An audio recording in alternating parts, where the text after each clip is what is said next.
Hello and welcome to Unclenched. I'm here with my girl Priya, and we've got a very interesting doctor on today. His name is Charlie Simkovich from the Pittsburgh area, and we will get into exactly what he does and how he does it. And it's really, really, really fascinating. And Priya, though, before we get started, what's going on? How you doing? Same old, like just hanging in there, but I have hired an associate. So I'm very excited about that. He's going to be Yeah. starting Mondays and Tuesdays. I guess he officially started this week. And so I'm so excited about that. And once he's on, I'm going to for real, I'm going to start taking Mondays off. I'm not quite there yet.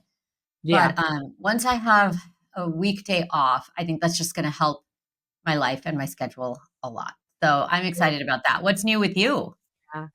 Well, nothing much. Got the one daughter settled in Denver, and she's out there getting ready to start her dental residency.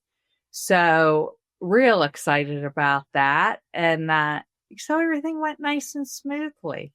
Real good, real good. Congratulations. Yeah, I'm just so excited. So I'm excited Oh. for her, but unfortunately, when we were out there, we were in a restaurant and she slipped and did like a split. Like one leg went forward and landed on her back knee, and she cracked her kneecap.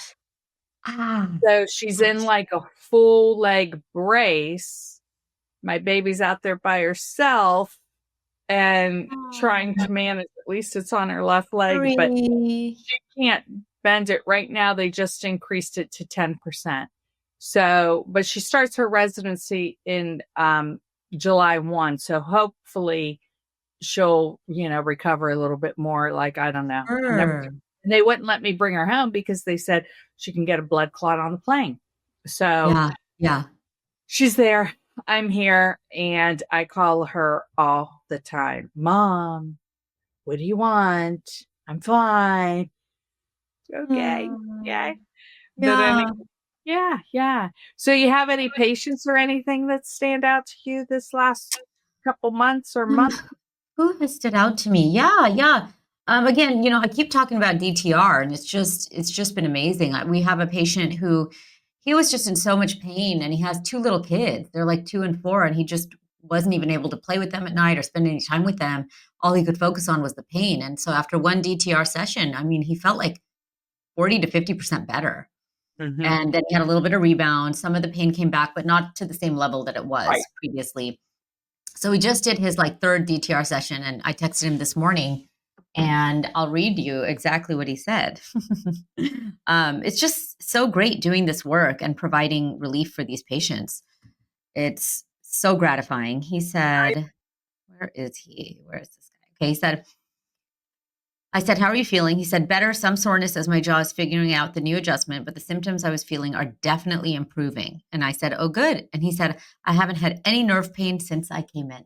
Nerve pain was like his number one thing in his Yeah. face. So Yeah.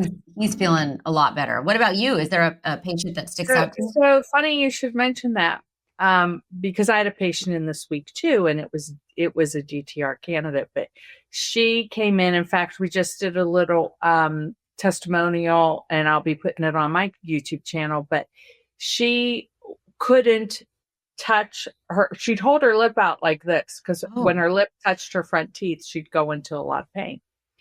And she lost over 20 pounds. She couldn't eat. She was depressed. And I cried when we talked yesterday. I cried, and she was saying that she was ready to end her life oh, because of the pain.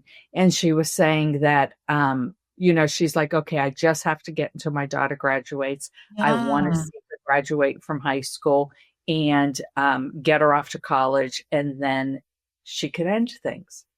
I mean, Mhm. this is what, and the way she's like, you've changed my life.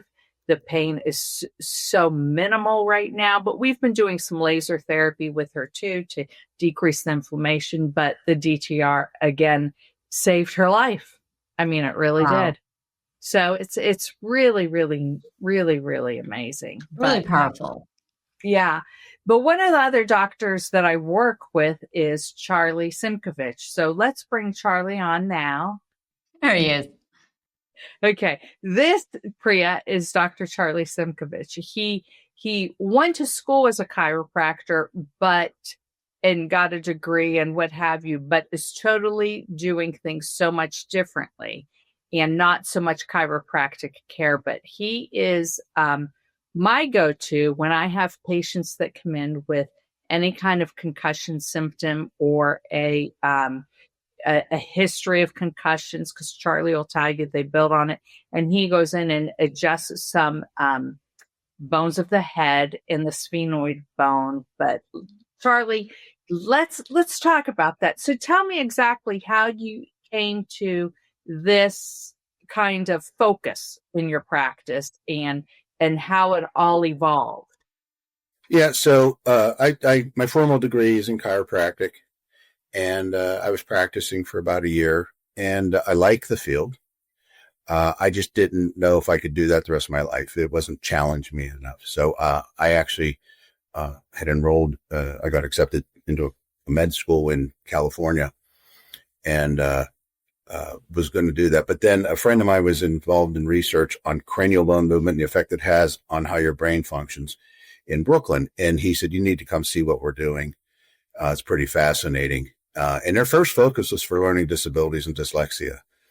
So I went out to Brooklyn, and it was a mix between neurologists and chiropractors.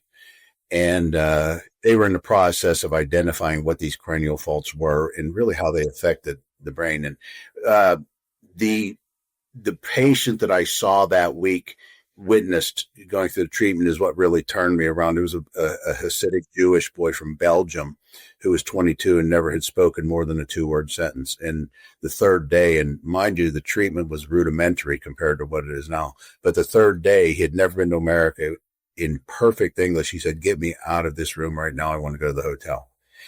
And so his mother started crying. I mean, it was really emotional. And I thought, okay, these people are onto something.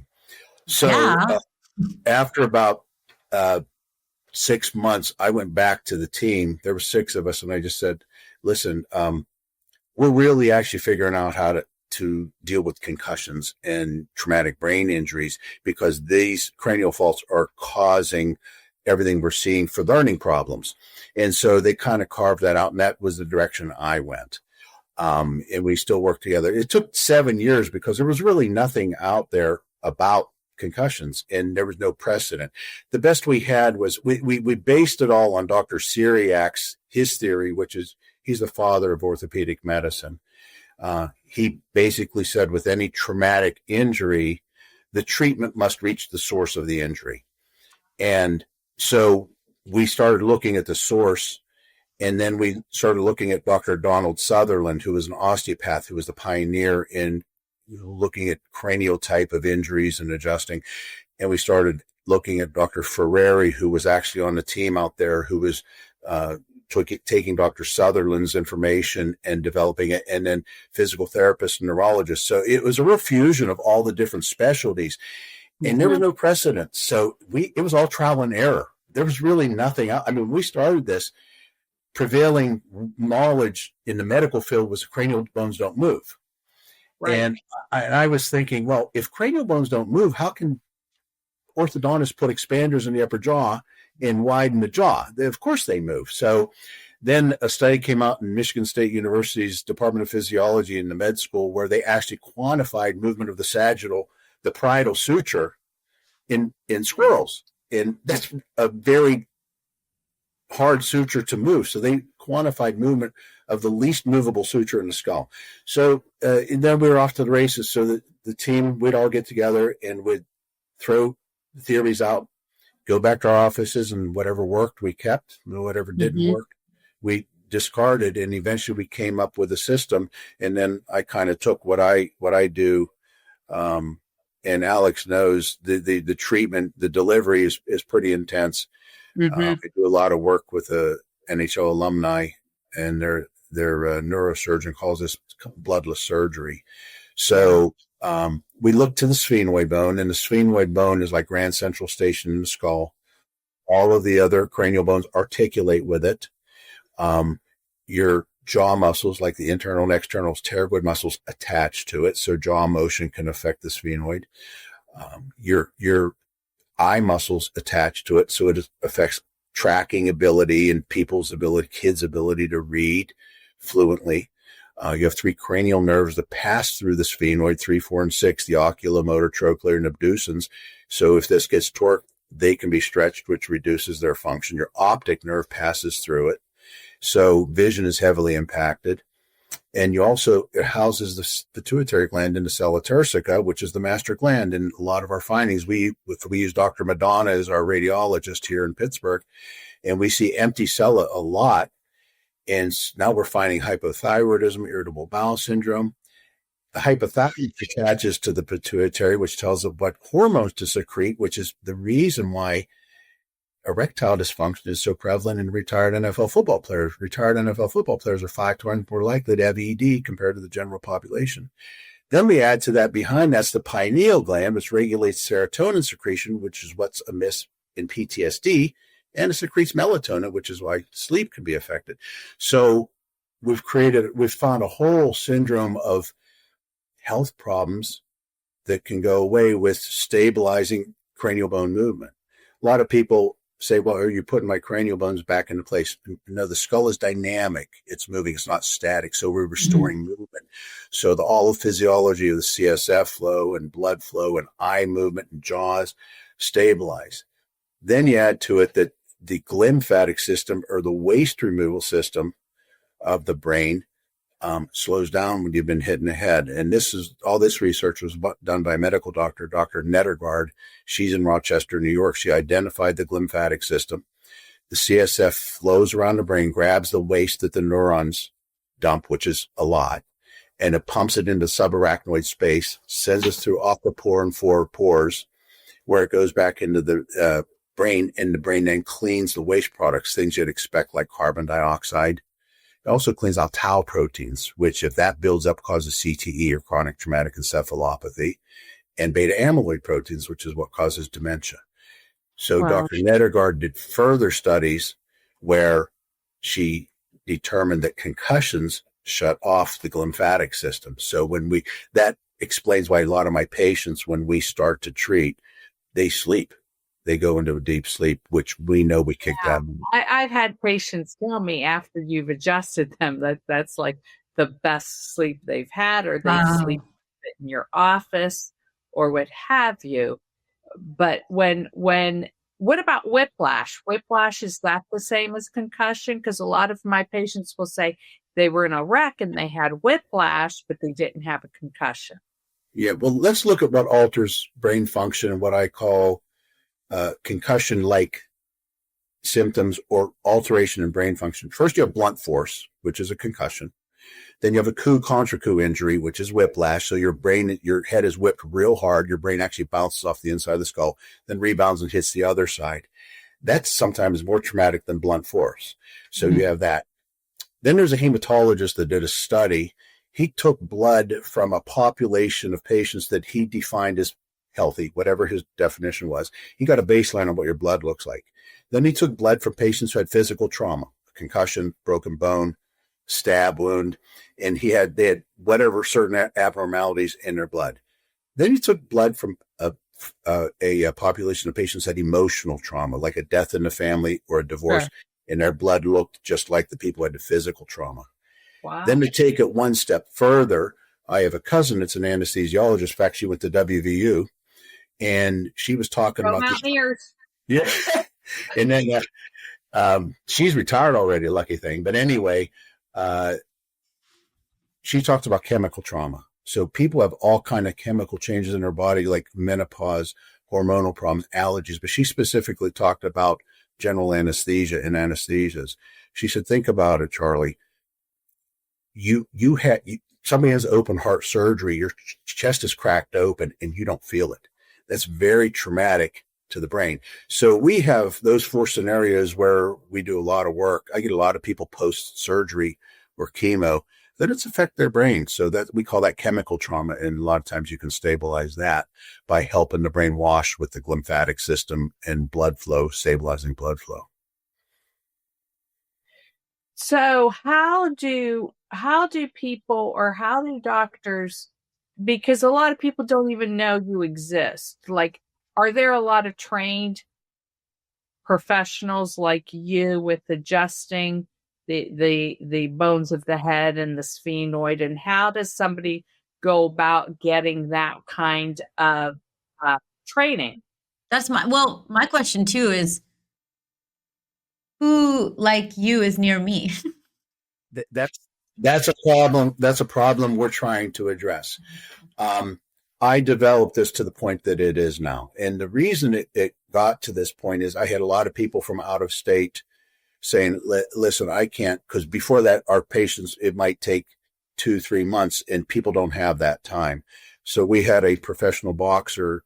It was a patient, Roy Jones Jr., and he's in Florida. And he said, I don't have time to keep coming back. Isn't there some way where you can compress this? And so that's when I developed this intensive treatment, and it turns out it's much more efficient. So I developed this. So there's really nobody doing this. When we did our initial work in New York, we trained 2,000 doctors from here to Australia. And then we had a proficiency practicum that they had to pass in order for us to refer them, because our reputations were on the line. Sure. Only so many doctors passed that. There's a lot to know. Not only do you have to know who you can help, you have to know who you can't help. How many passed? Sorry, I didn't hear you. 70. And out of 2,000? Yeah. And the problem, and that was our referral base, and they were all over the place. And the problem was, it wasn't what it is now. It wasn't developed to this.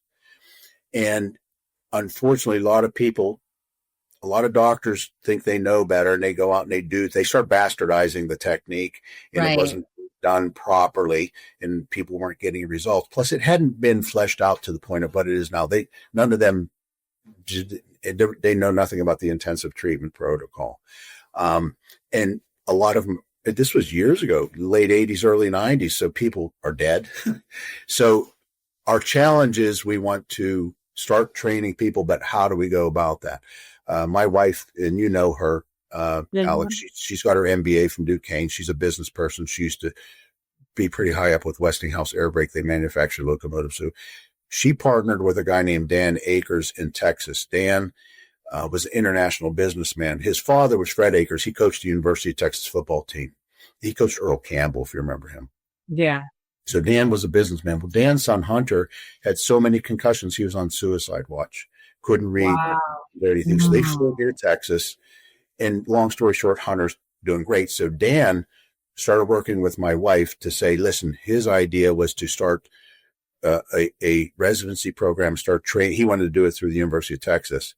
It never got off the ground because he wanted to train doctors and put him in clinics around the country. I'm sorry. And unfortunately, about 7 or 8 years ago, Dan died from renal cancer at 54. So now we were left, and that's a big undertaking, trying to figure out how to train these doctors, because I'm in the clinic. When do I have to shut down? To train? So right. My wife and I are recent. I think what we've decided is we already have the blueprint of how things work here. People come in here.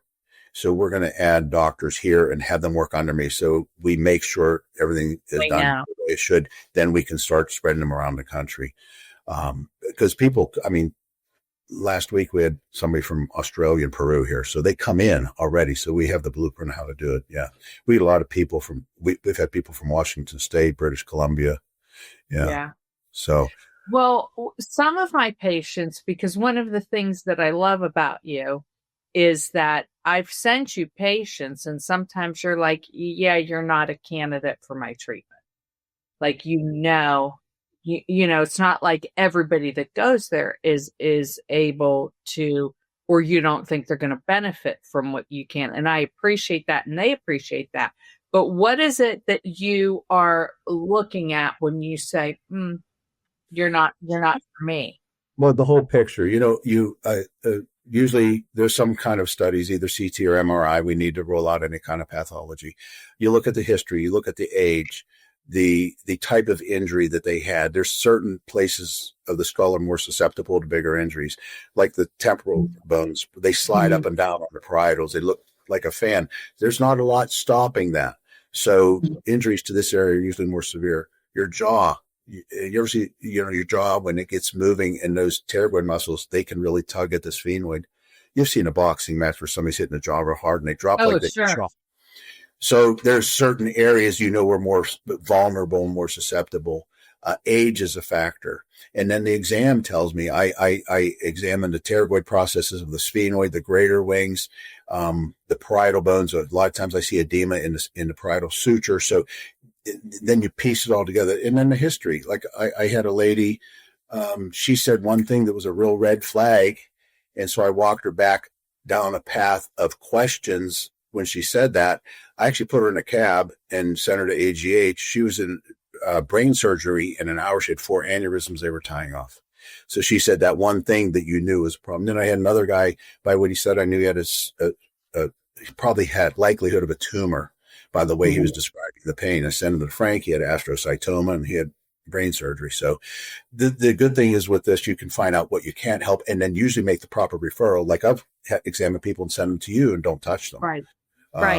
So that's more appropriate. I think I sent 2 last week. So it, not only knowing who you can help, but who you can't help, and then having the appropriate physician to send them to so they can get help. And it's a good marriage between what you do and I do and Dr. Ross. And Dr. Roth is an AO chiropractor that we utilize for any So we got our little trilogy going on. I should say. Well, Dr. Alex, do a lot of your patients see both then, the AO and? Number. Some need all 3 of us. I would say 20% of my patients need Dr. George or Dr. Roth or both. It's a real good marriage because it's hard to separate all this. Mm-hmm. The jaw is very influential in brain health and in the skull. Yeah. So, usually those are the tougher cases. We've had some tough cases. We always have that one, Do you have a referral source in Washington or Oregon? You mean for ICCMO, for JAWS? No, for what you do. Nobody does what I do except me. Nobody. Okay. Yeah.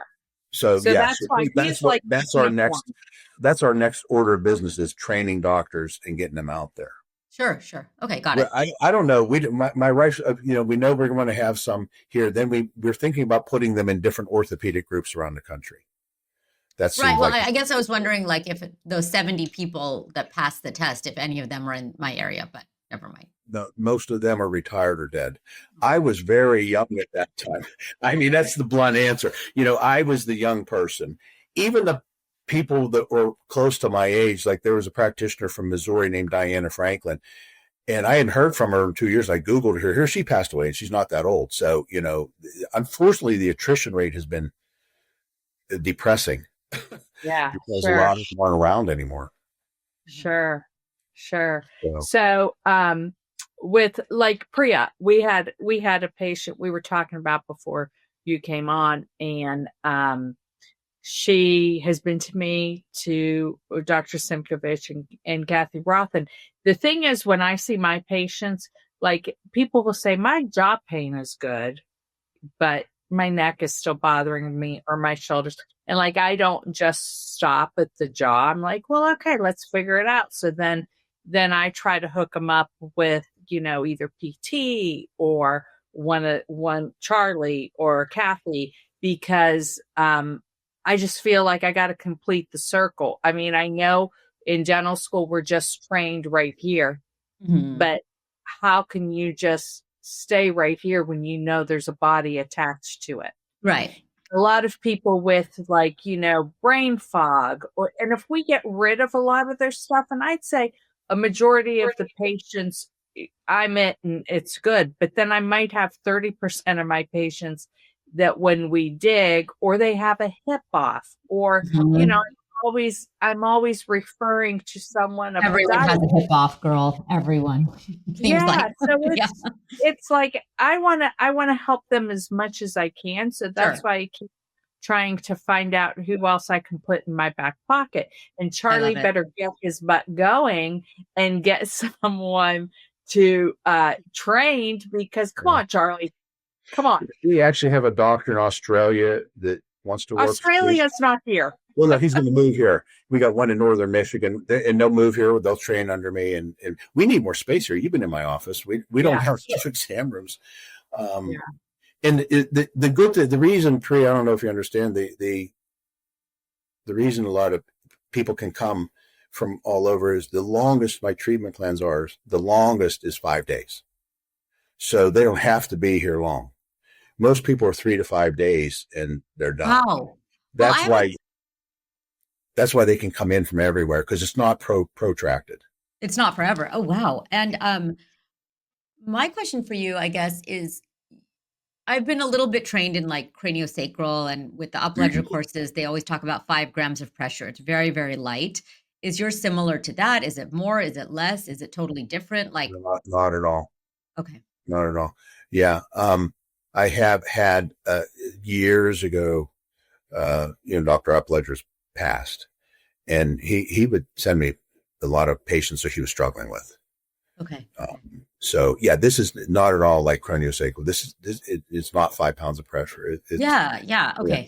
No, but yeah, I mean, you do the cranial bones. It's like priming a pump. Once you get it, but you got to remind and the bones can't move a lot, so you got to kind of coax them all to move. And it's like putting a puzzle together because all the other cranial bones articulate with a sphenoid. So you got to kind of coax things, and it takes a while before they start moving properly.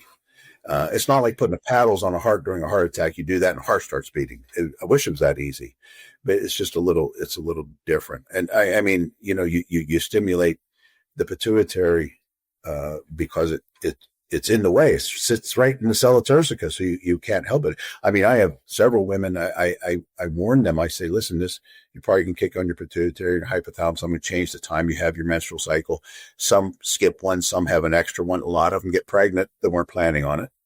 I just had a lady, her youngest is 18, and I said, listen, you got to be careful. And sure enough, she came in. She was all red in the face. She goes, I am pregnant. I said, I warned you.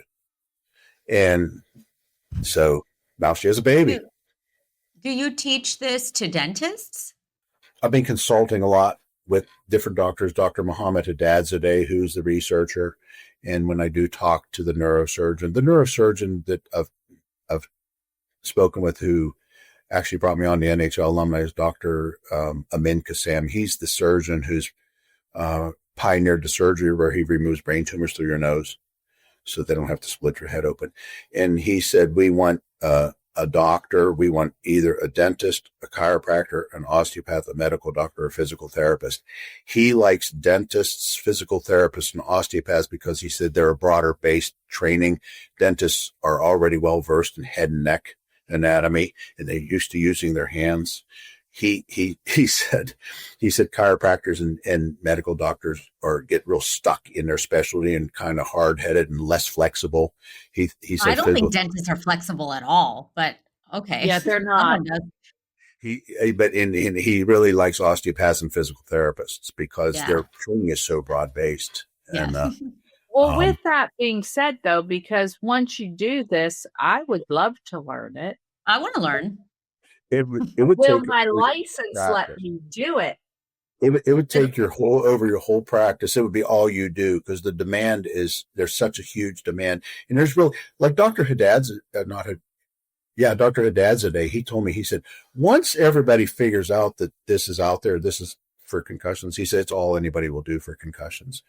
Because all the traditional stuff like vestibular therapy and vision therapy and physical therapy and rest and this and that and the other, they're good modalities once this is done. then that will help the person heal quicker. And we actually developed a rehab routine with Wheeling University's PT school that brings our patients around quicker. It actually stimulates the diaphragm to push the CSF to help heal things quicker.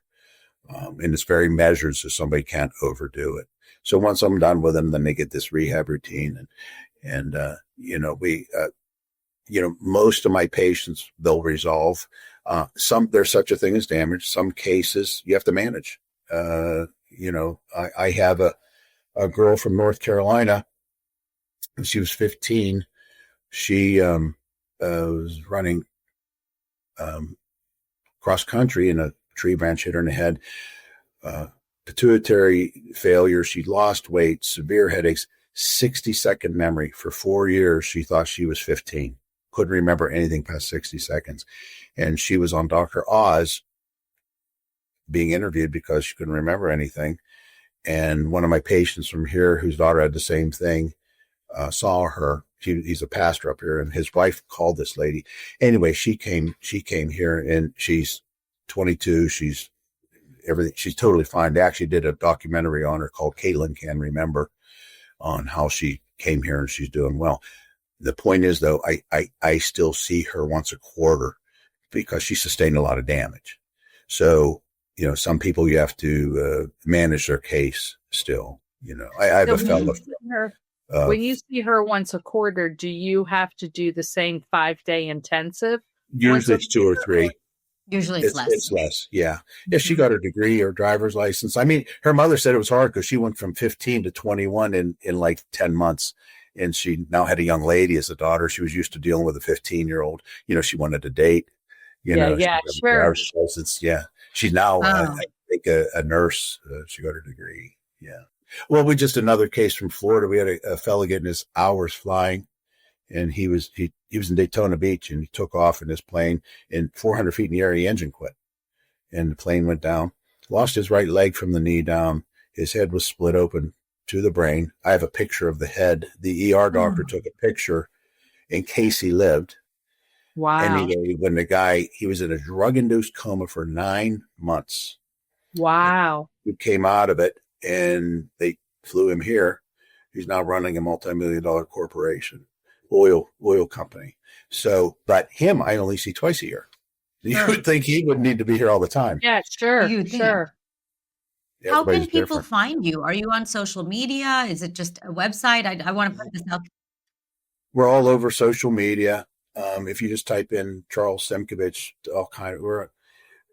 that's not easy to spell. Why don't we spell that for our viewers? Simkov as in Victor, ICH. Oh, that is easy. It's exactly how it sounds. I got to finish the story about this kid that's flying the plane. Go ahead. My favorite part of the story. Before all this happened, he kept going into a restaurant in Daytona Beach because he had a crush on one of the hostesses for months. He couldn't muster enough nerve to ask her out. So he went in one day, and she taken another job. She's gone. So he thought, wow, I blew that. So a couple months later, he moved into a new apartment. Guess who his next door neighbor was? So he told this girl, he said, I was going to ask you out. I never had enough nerve. And so they started dating, and they were dating for 3 months when the plane went down. And when he woke up, the nurses told him she came every day and sat by his bed. Guess who's married now? I said, they should make the Hallmark movie out of that. It's a fantastic story. Yeah. It's so sweet. Yeah. I mean, if there many bad things, that's a nice thing. Yeah. So Charlie, let me ask you a question. So I give people an SPG block. So I take a Q-tip with lidocaine, go through the nose. I do it a lot because people tell me it clears everything up. It relieves the pressure. That they feel more, if they have a headache, it goes away.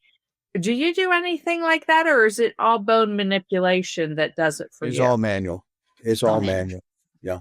Mm-hmm. Mm-hmm. Yeah. So when can I come learn with you? I'm going to get on a flight tonight. I don't know. Yeah. Well, you guys better, you and Stacy need to work on that, because I think that a lot of people, especially, people that practice like Priya and I, and ICMO people. Oh, I'll be Well, interested. she's going to be speaking at ICMO this year. Priya, You you'll are? meet Priya? Charlie and her. Okay. Well, Priya is actually too, and so are you. Yeah, Yeah. we're both speaking, I guess. Yeah. We Yeah. here's the thing. It's going to take we think a 6-month residency. But I've had a lot of people say, well, I want this to be an add-on. It will take over and become all you do. Yeah. And you'll crave the results because the changes are exciting. I mean, you take people can't read, they can read. People are suicidal. Like, your patient was suicidal. Look how that affected you. I mean, it's exciting and it's fun. Mm-hmm. But the demand is there. I was telling Dr. George, I mean, we're booked into September, October. We have a waiting list, so it'll just take over what you do. Because I can only do so many people. I can only take 15 new ones a week. I want to learn as much as I can. So I'm going to keep an eye out for when you're offering classes.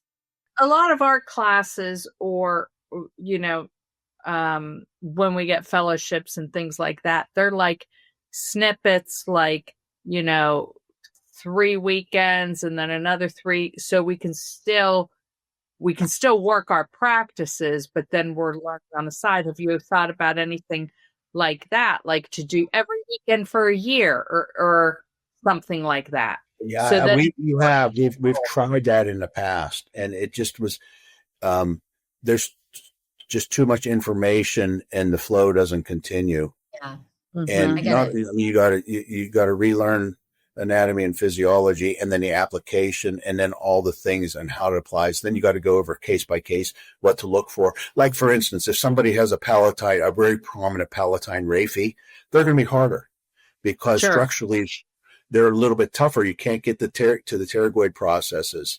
If their maxilla is very narrow, you got a lot of work to do. You're going to have to spend, that patient's going to take you longer, because just like you put an expander in orthodontist, you have to expand that so the pterygoid processes have room to move. But like I said, the people with palatine raphe, they're a nightmare, but you can help them, but they're in your office longer. So, you got to learn all the different ins and outs. And that's why we want people to work with us here, so I can be there for them and say, here's what you're going to expect with this patient. I can even do the exam and say, here's the treatment plan, and make sure everything is done correctly. Yeah. Well, let's talk about palate expanders. So I do some expansion on kids and adults. So does that make your job a little bit easier when they're a lot easier? A lot easier. I love that. I see a lot of patients who had braces and they didn't put an expander, and I wish they had. We have a local orthodontist who just pulled 4 bicuspids. Oh, let's hang him up to dry. I'm not going to say his name, but I don't want to get in trouble. I'm scared. But we're like livid. Like, my husband's livid. I'm livid. I'm like, what are you doing? Yeah. That's a big mistake. Hey, years when I was young, they used to pull teeth, and you that makes everything smaller, which is a problem. Right. Yeah, he just did it. I mean, I'm talking like 2 days ago. He pulled 4 bicuspids. Is it like an older dentist, like somebody trained a long time? Oh, my word. I know. My husband texted me this morning livid, and he goes, "This is a travesty." And I was just like, are you going to say something? So we're talking about it, but it's like, what are you doing, buddy? Like, get with the times. Right. This isn't rocket science. My one sister went through therapy with me, and then did ortho on her, and myself and my 2 sisters both had bicuspid extraction because we're old, and that's what they did then. I've had it too. Yeah. So my sister, though, we put her in ortho and put 4 implants in where the bicuspids were. So she has the prettiest, broadest smile because we took her back to where she should have been. Sure. But unfortunately for me, I'm still a little on the constricted side. But remember, you talk about things, but remember when I was with you in Louisville, and the one doctor was talking about a fusion of, I forget it was the pterygoid processes to somebody. One doctor was doing that procedure, and I said that's a huge mistake. I mean, they're going to restrict the movement of the sphenoid. You remember what I was talking about? I think he was from Chicago, but anyway, I was shocked that somebody thought that was a great idea. I don't know what the purpose would be. Right. I vaguely remember that. Yeah. But anytime you want to restrict something and not let things grow, and then you're talking too about the muscles of the tongue and the palate and how your swallow should be, and I mean the sphenoid bone is the roof of the mouth, right? No, the pterygoid processes are there. The greater wings are here. Mm-hmm. Right. And then the brain sits right on, and your eye muscles attached to it. I mean, it literally is Grand Central Station. It's Grand Central Station, yeah. Yeah. Yeah. Yeah. And everything moves off it. So when you move the sphenoid, I got to check the temporals, and you got to check the occipitals and the parietals. Sometimes I have to, the zygomatic bones have moved posterior. Yeah. So you're behind. That's not fun. That hurts. But you got to move the zygomatic bones. And talk about tough cases. For example, if I have a patient comes in, they said they have searing pain here or here, the zygomatics, or at the angle of the jaw, there's probably a cardiac issue. I had one guy, he was just saying, I went to a dentist, they gave me a bite plate, it's a TNJ problem, I'm having intense pain right here and right here. I sent him to a cardiologist, he had triple bypass. Because that's a hallmark sign for jaw can be the angle of the jaw or here. Yeah, sure. That things these doctors have to know. So, like my aneurysm patient, you got to recognize that stuff. Yeah. Right, and I think that's even good for us as dentists to recognize. To think about, because when people say they have pain here, our brains go to the masseter origin insertion. It's probably something with the masseter, and a lot of times we're just tunnel visioned right down to what we know and not thinking of the bigger picture. Now, if they're talking, numbness down their arm and in their jaw, that's a little bit more. But if it's just slight and discreet, you're right. Like you better open up your eyes. This guy was funny. He was talking about intense pain here and here. And that's so, and they'll describe it as it's just so intense they can't stand it. And when I referred him to a cardiologist, he said, "Oh, you're just a terrible doctor. You can't fix it." And I said, "No, I want you to go see the cardiologist." So then, we went and looked. What's the test they do when they look to see the blockages on an arthrogram? But anyway, you can see the vessels of the blood. Yeah. Yeah. Anyway, do a cath. I forget what it's called. A heart cath. So yeah. So the cardiologist, the wife said, "Can you please come to the hospital because my husband is out of control. Maybe he'll listen to you." He's screaming at the cardiologist. So I went to see him, and the cardiologist said, he has 9 blockages. He needs a triple bypass. So he showed me the heart cath. Well, there was 12. I said, "There's 12. And this patient had the cardiologist so worked up, he was upset. He was saying that, and he said, "Oh, I missed those 3." And the patient's like, "Oh no, you're a damn cardiologist." I said, "Well, here they are." He said, "You don't know how to read a heart cath." I said, "Here's your blockages." Hey, we had triple bypass. Wow. This guy is funny. He actually called me the night before his surgery. He goes, "I want to know what you're going to do if I die." I said, "I'll bury you." Yeah, there you go. That's something else. But he's fine. He's in the game now. So, Dr. Charlie, we get a lot of questions, and if people know that I always refer my concussion people to you. So, but I always get a question, is it ever too late to go see him? Like, I had a concussion 20 years ago, and then I had another concussion 2 years ago. I was in a car wreck and had whiplash, but no concussion or whatever. When is it too late? Like, okay, I cannot help you because it's been X amount of years, or is it never too late? Well, it's almost never too late, but that's one of the factors. And remember, I said determining how to treat, how many days to treat, what I need to Sure. do. That's a factor. I mean, it's hard. It's more work for an older injury because you have a lot more damage to undo than Good. a fresh injury. Fresh injury always responds quicker. So yeah, as an example, I had a fellow from Philadelphia. He was in the Army in a tank 30 years before he came into me, and the hatch fell and hit him in the head, which is 300 pounds. Well, he actually went blind for 2 days, lost his vision for 2 days, was knocked unconscious for like 10 hours. And for 10 years, he degraded. Well, I understand why, because the lymphatic system was failing. His brain was dying, basically. Yeah. Anyway, he came into me 30 years later. Now, did he take longer?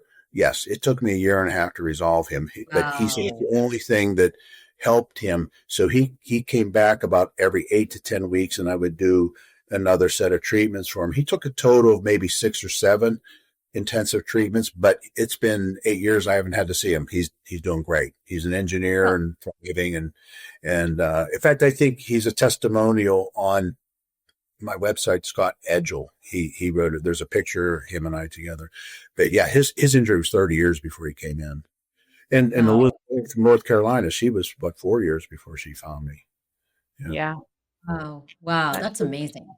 Yeah. That's good to know. And I think that this is something that cannot go unheard, and people need to realize the seriousness of concussions and how they can possibly build on each other or, cause your vision, like you were saying about the sphenoid bone with the ophthalmic artery and the nerve. And people always say, my eyesight is worse, but sometimes after they've seen you, their eyesight gets better. Not that it might not go 100%, but their glasses and their prescriptions change, and it's a lesser. Change the prescription of glasses. That happens often. I have a lot of Amish patients, and a lot of them has false teeth, and they have to get their false teeth refitted after I treat them because I changed the way their palate is shaped. And well, that's a good question too. So if they're wearing dentures and you adjust them, then does the denture, once it's inserted, make it compress again? Or it just doesn't fit. So matter of fact, there's such a thing as Amish dentists, which I thought I knew everything about the Amish, but I didn't realize it. Basically, they just pull teeth and get people dentures. Yeah. And there was a lady in here this week from upstate New York who said, "Oh, my husband's an Amish dentist, and he has redone probably 200 of your patients' dentures because they didn't fit anymore. So he had to refit them because everything was different." Wow. That's very common. And a lot of people get their eyes checked again because of their prescription changes. I've had a few people were able to throw their glasses away, which is amazing. So the eye muscles affect eye tracking. So if you have a child that can't read, their tracking is off. So they're going to reread the same line over and over, skip words or reread or lose their place easily. Or if they're playing baseball, they can't follow the ball and hit the ball anymore. Then the cranial nerves 3, 4, and 6 I talked about, they're very responsible for saccades. The saccades, you're familiar with saccades? Saccades are vision, like if you're looking at a horizon at a horse running across a horizon, your eyes actually skip. It skips like a synapse on a peripheral nerve, but your brain puts it together as smooth. That's a saccade. So when those 3 cranial nerves are stretched because the sphenoid might be torqued, that the saccades don't work anymore, and they just say, I can't drive anymore, I can't see, things are jumping on me. So the saccade, SACCADE, is not working. So when we stabilize and make the integrity of those 3 cranial nerves proper, then that helps that. So that's what I'm saying. There's a whole lot goes into this from several different angles. So then that brings me to, what about a traumatic birth in the canal? Like, would that squeeze the head or misshape the sphenoid? Or often. And how young of a patient do you see? Well, births can be traumatic.